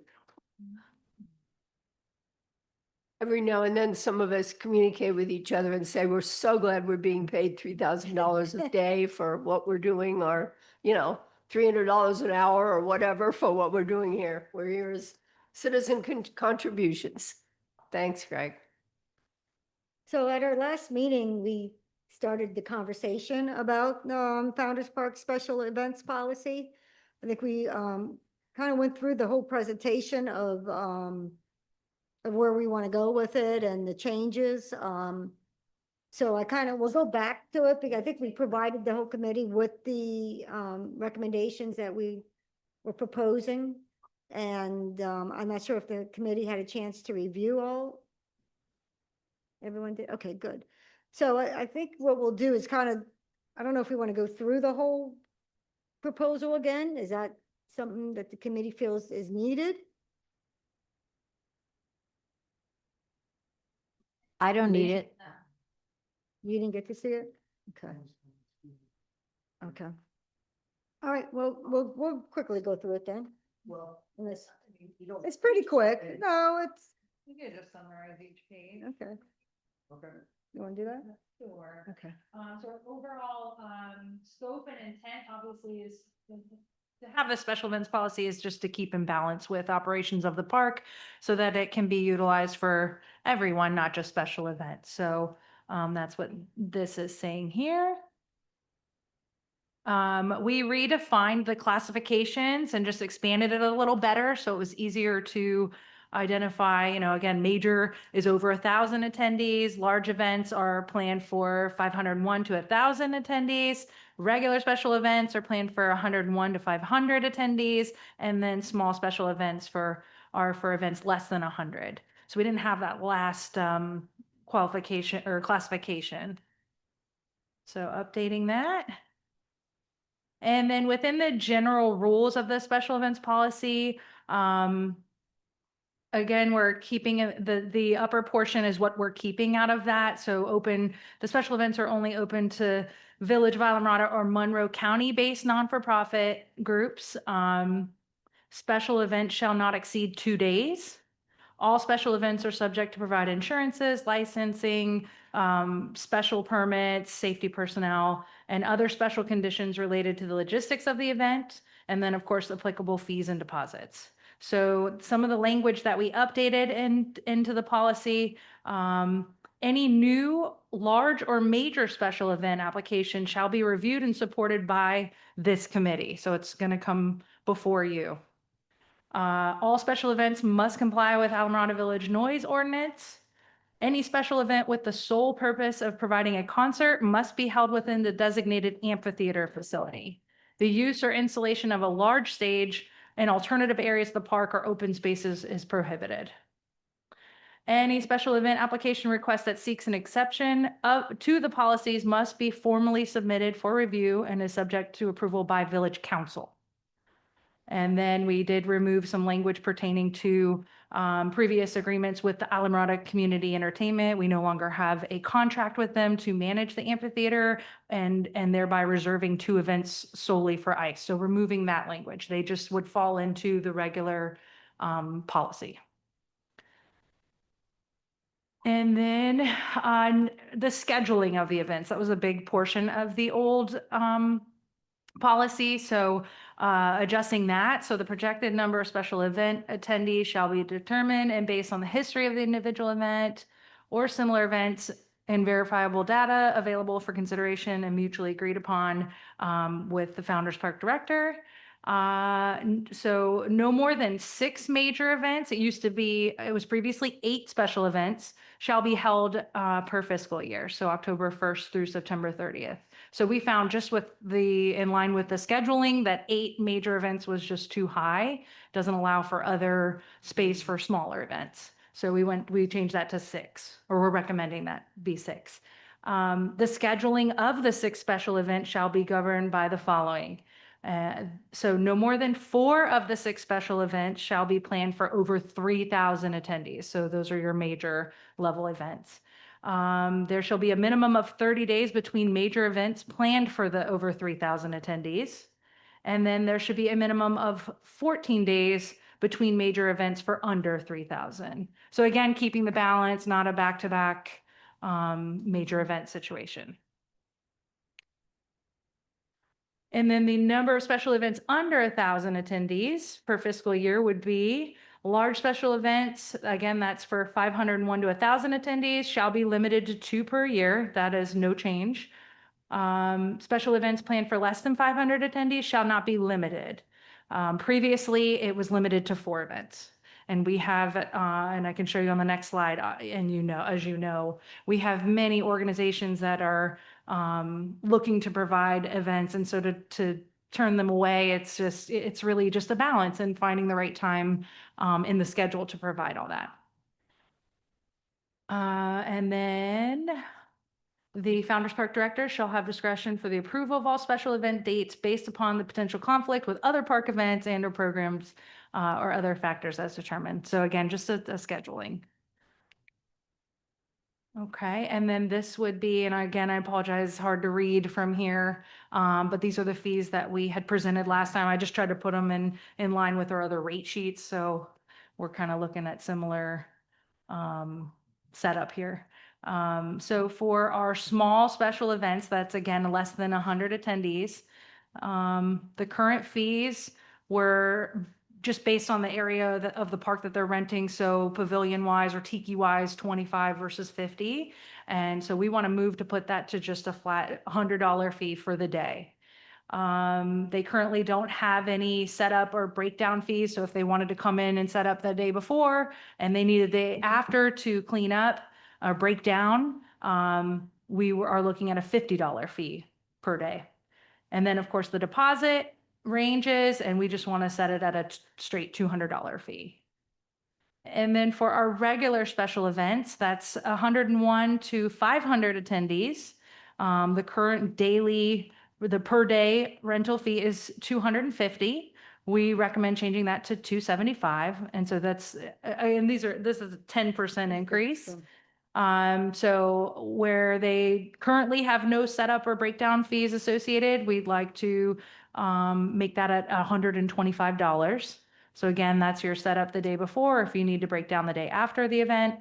And then the required deposit, making that $500. Moving on to our large special events. And again, that's a 501 to 1,000 attendees. Current fees per day rental, it's $650. So we want to move that to $725. And then the setup and breakdown fees would be $250 per day, and no changes recommended in that fee. The deposit would go from $500 to $1,000. Our major special event, this is events with over 1,000 attendees. The current daily rental fee is $950, again for day of event. That would go up to $1,050. The setup and breakdown fees are currently $250 per day, and we'd like to set that at a range, just depending on the area and the impact. So that range would either be the $250 and up to $500. No problem. And then the deposit is currently $3,500. We would like to keep the $3,500.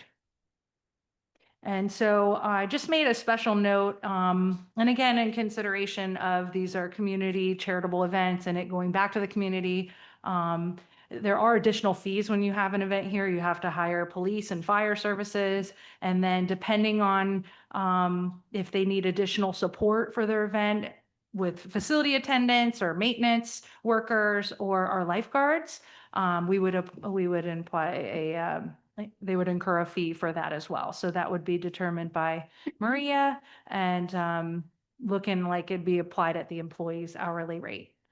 So they pay the additional fees. They would pay the additional fees. I have a So, question. For the people that have special events, what's the percentage that are like a 501c organization? Do you?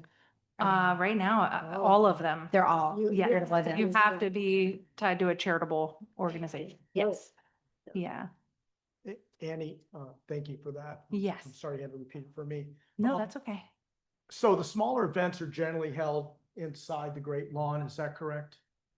I'd say majority of them. Yeah. But if they wanted to, some of them are at the beach, Special Olympics. Okay. They are, But the able rest of to the use park other is open. areas. Yeah, and that's it. The smaller events, they don't require you to close down certain areas. So that's why the scale of setup and breakdown fees we would Okay. scale that higher if you were tying up certain areas for multiple days. So speaking of just 1,000 attendees or more, the larger events where the gate gets bought basically and shut down. So the question came up, staff answered it for me last year. I think it was last year. Let's say during season, let's pick February. And please correct me if I'm wrong, but I was told that on the low side, the gate collects on any given day, non-event day, collects $3,000. And the high side was as much as $10,000. Is that correct? Not recently, no. Okay. It's been in the past, but. things So have what would changed. those two That numbers was- be, the high and the low right now? So right now, our average last couple of years, weekdays in February averaged at $814.27. Our weekends would be $2,010.32. Okay, so high side that- weekends, and we have most of these events, if not all of them on a weekend, for the larger. Right. So speaking business only, not, this gives money to this and this gives money to that. If this was a venue owned by a business, that would have to be considered what the average is. Plus, not to mention that they shut the park down to everybody, smaller events. And listen, I went to ICE's event the other night and it was great. But, they only use a small part of the park. I would rather see the larger events that buy the gate, have their price raised and leave the smaller events alone because they're not shutting down the park. They're not stopping people from using other parts of the park. And they're not creating the inconvenience to the whole community for traffic, which, let's face it, is an issue with a lot of people. Man, to all of you who will be voting on, I guess I should be looking at you instead of them.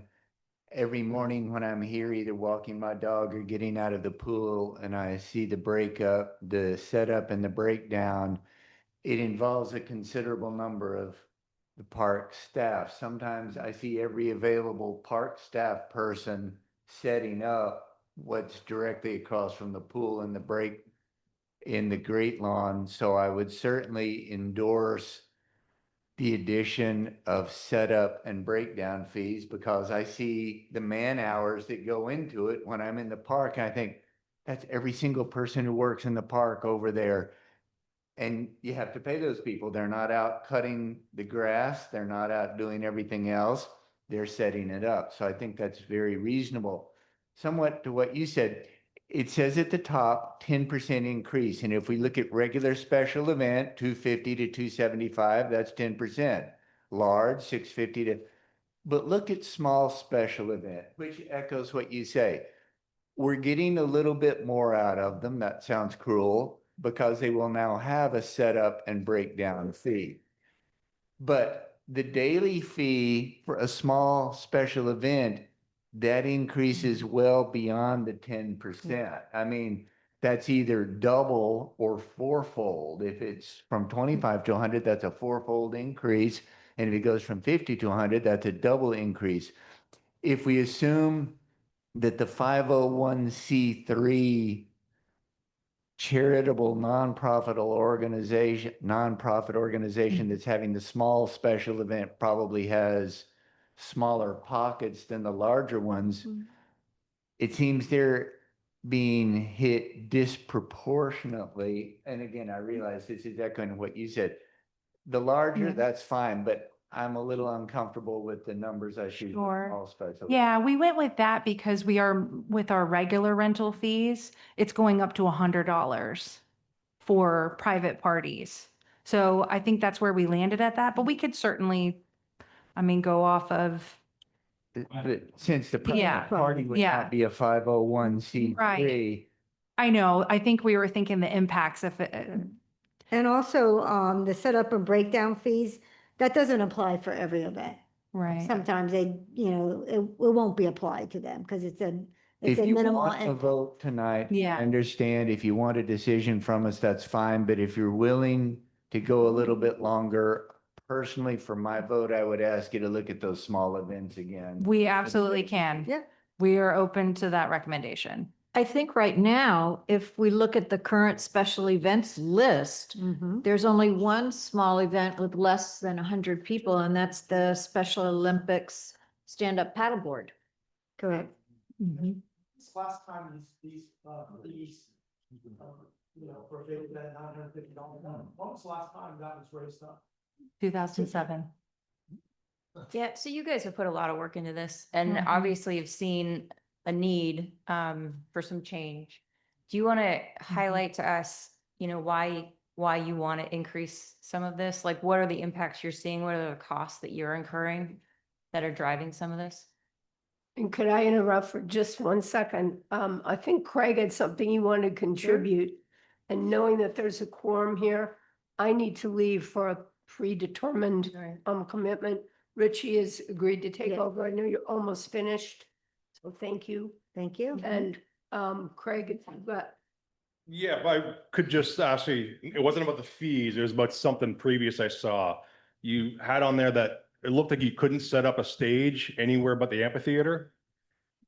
It would be for a large, like commercial, company coming into a very large stage. So Island Fest, where we put a stage. No, if it was for the if the event is the sole purpose as a concert, they have to use the amphitheater. Okay, that's, I just saw that. and No, if I there's would, music get in built into trouble the if I festival, mentioned something. so- understanding that the logistics would need to be closer to the festival, small, that's not. Okay, all right. It's I for the just- sole purpose of a concert. Okay, I just want to make the Yeah. clarification. And I know I'm assuming Saginaw Island Fest is going to be a major event. And I don't believe, even though we've, bought the gate, I don't believe we've shut down the park to people because we always have people on the beach doing stuff, going to the pool. So it's still, you're not collecting gate fees, but there's still people there using the park. And we get a lot of people on the beaches who are just there for the beach going, what's this going on around us? Some of the bigger events, that may not be the case, but yeah, we don't have, ticket booths right at the front, keeping people out. But anyhow, all right, I just wanted the clarification on the stage. Thank you. Yeah, thank you.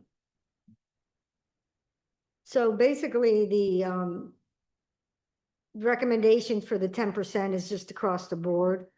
We could look at the different, size events and look at it overall, but the impact, obviously, the major events are more impact on the park than the smaller events. So,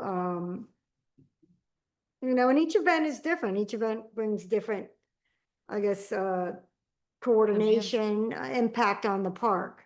So instead of us just it was just an overall increase since we haven't done it, and the major events are obviously the more impact. We have a lot, and the next slide kind of shows us shows everyone the current events, and you can look at that. And that kind of outlines what events are already happening in the park.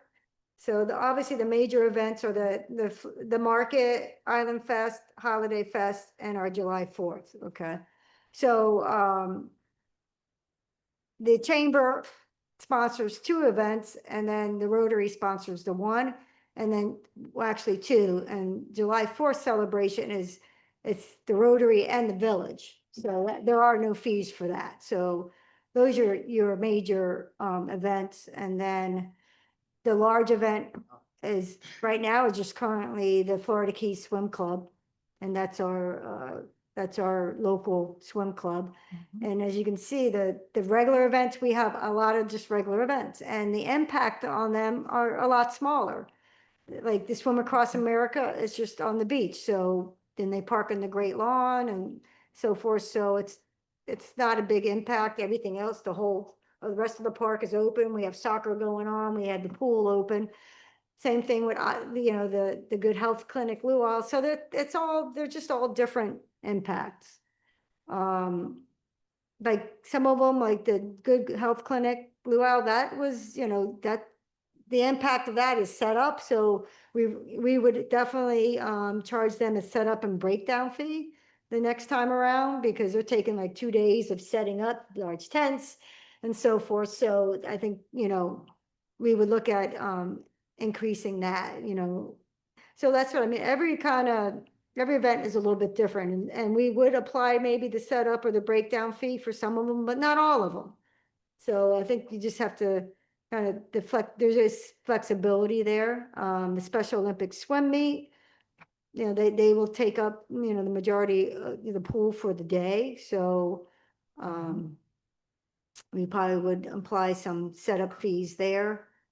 So, that's it. And then also like the Village Parks and Recreation sponsored events, which John mentioned, the setup for that, that's our event and it's co-sponsored by ICE. So, the guys are putting up all the tents and doing all that, but that's for our events.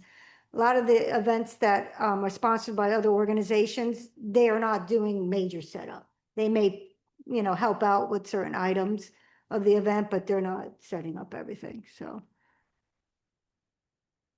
I don't know if I answered any of your questions. I move with it, we go with the recommendations of the village, of the Parks and Rec staff. We have a motion for it and also a second. Any discussion? We probably had quite a bit. If you would call, we'll call for the vote. All right, Ted, Yes. Shannon, Yes. Alina, Yes. Natasha, Yes. Christy, Yes. Joe, Yes. Richard, Yes. and John. Yes. Okay, unanimous. Need to come up with a date for their next meeting. Any proposals? We're dealing with, you know, obviously the Christmas holidays and so forth, or holidays. Mr. in Vice general. Chairman, when I was asked to be on this committee, I was told we could hold them on Thursdays because I work late Monday, Yes, sir. Tuesday, Wednesday. and I'm out of town a lot, Monday, Tuesday, Wednesday. I would respectfully ask that, I don't care what date we pick, but pick a Thursday. Okay. We have a Thursday that doesn't conflict with 14 other events going on. Yeah, I know, sorry, Yeah. I'm sorry. Well, we definitely recommend not having a meeting in December. I think, Like that. yeah. Great idea. So, currently, we do not have a date set up for January, but we can look at it and send out an email and ask what. We'll just defer to your Yeah. judgment and you send it out and we'll Right, go with it. Yeah. after the Yeah. holidays, yeah. That said, we'll call for a motion to adjourn. Motion to So adjourn. moved. Thank you. Sounds like a lot of folks are saying yes. Thank you, guys.